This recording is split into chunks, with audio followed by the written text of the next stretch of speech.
Today, we're going to talk about the incredible stone city of Great Zimbabwe. But this isn't just a simple tour of some ancient ruins. This is actually the story of a deliberate 100-year-long campaign to completely erase its history and silence the truth of who really built it. So, let's dig in and peel back the layers of this massive historical cover-up. Right. So the heart of this entire story, it really comes down to a pretty simple but powerful conflict.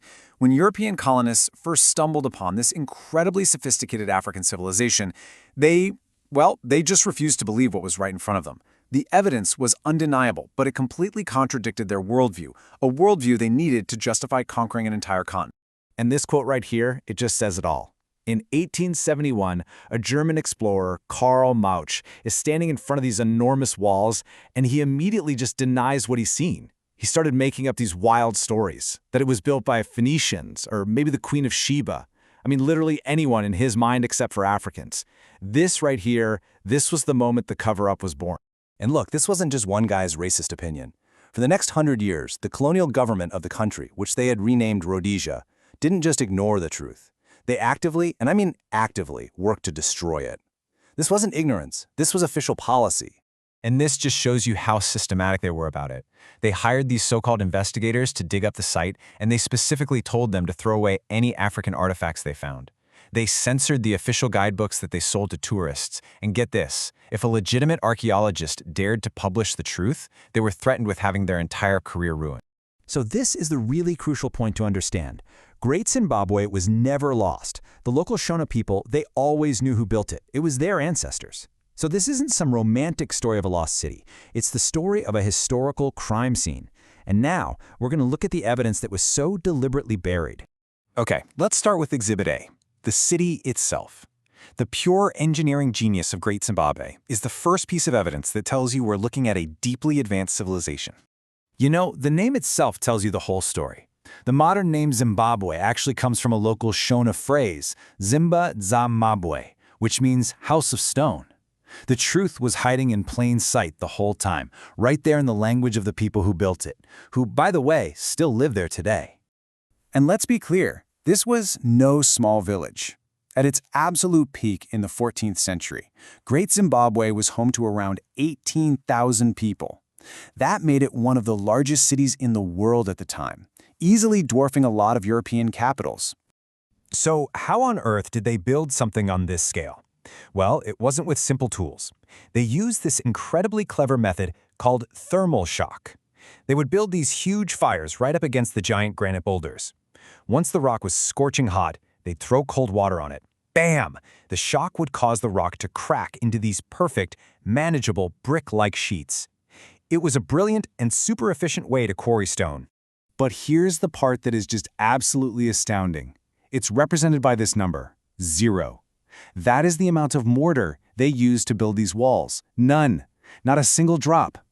Every single stone was shaped and fitted so perfectly that they stand today purely because of gravity and friction. And these things stand tall. Some of the walls reach up to 11 meters. That's about 36 feet high. To build that high with no mortar, you need a level of mathematical precision that's honestly on par with the pyramids. I mean, if you're off by just a fraction of a degree at the bottom, the whole thing comes crashing down. And the result? Well, you're looking at it. These walls have survived for more than 800 years. They've outlasted countless empires, a silent testament to their Shona builders. But the stones don't just tell a story of engineering. They tell a story of power. Right? Because this city wasn't just some architectural wonder sitting in isolation. It was the capital of a global economic superpower. The second layer of evidence they tried to suppress proves that Great Zimbabwe was a major engine of the medieval world economy. Remember that colonial myth that Africa was totally cut off from the rest of the world? Well, the artifacts found here completely shatter that lie. Archaeologists uncovered pieces of porcelain from Ming Dynasty China, glassware all the way from Persia, and coins from the Swahili coast.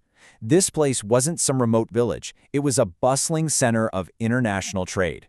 To really put this into perspective, just think about this for a second. While your typical Londoner in the 14th century was living in a muddy village, probably trying to get over the plague, the elites living in Great Zimbabwe were wearing cotton from India, eating off of plates from China, and controlling a massive gold trade that supplied markets all over the world. So, if the evidence was this obvious, why the desperate cover-up, and who exactly was behind it? Well, this gets us to the motive for the crime.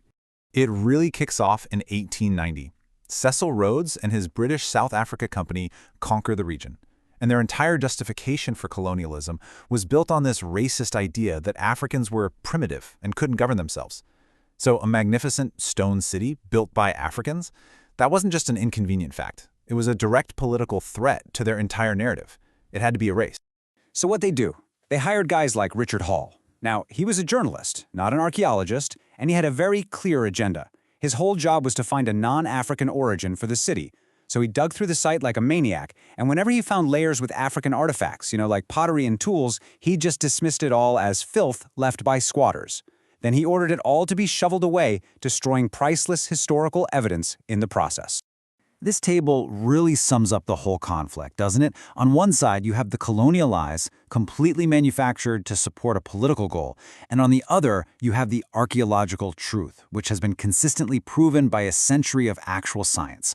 The contrast is it's stark, and it really reveals how history can be deliberately twisted. After Zimbabwe finally gained its independence in 1980, the country could, at last, officially reclaim its own story. Today, the verdict from the global archaeological community is unanimous, and honestly, it has been for decades. But this brings up a really important question. Why does this story, about a medieval city in the fight to suppress its history, matter so much to us right now? Well, it matters because Great Zimbabwe is this incredibly powerful symbol of African innovation, and it's a source of immense national pride. It provides undeniable proof of sophisticated, pre-colonial African nations. And maybe most importantly, it serves as a chilling case study in how history can be used as a weapon to justify oppression and why fighting for historical truth is so important. Because in the end, the stones of Great Zimbabwe were always there, just waiting. The city was never lost to its own people. The only thing that was ever truly lost was the truth, and it took over a century of struggle to find it again.